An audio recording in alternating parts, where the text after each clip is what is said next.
First ever Muay Thai at MMA tournament ng Victory Gym San Fernando, pakiwaluan tayo.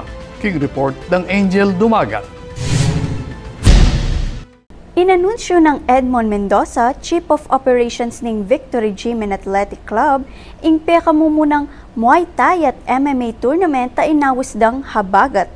Naganapan king daratang Sabado, June 28 king Las Palmas, San Fernando. We have 8 bouts po, 8 fights king daratang Sabado starting from 2 in the afternoon hanggang alas 7 ng bengit. We have our first fight ng boxing, yapit ng amateur tamor for boxing, followed by Muay Thai.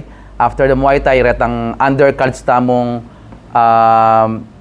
MMA, mixed martial arts, kaibat ng co-main event tamo, and of course, ng piyakalas tamo itang main event for mixed martial arts. Makasadya na la ring kayabe king laban, amani batan pa Metro Manila, Pampanga, Zambales at Subic. Atinla naman tanggapan na cash prize at pre-membership ding manyambut king mesabing tournament. Makasadya pa mo rin ing ticket selling karing bisang manalbe. I'm sure pati may kapanalbe ko po, it's worth experience po para po kayo, lalo na po ako po, ng uling taga Pampanga ko ako po malimit manakit fight makanini.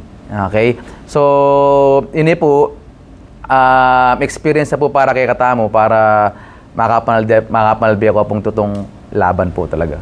Mag-offer ya in Victory Gym San Fernando miyayaliwang fitness program para king mas mabulas a pami kakatawan. Makabuklat yati manibat Monday to Friday, 6 a.m. to 10 p.m., 8 a.m. to 5 p.m. king Saturday, at 9 a.m. to 4 p.m. king Sunday.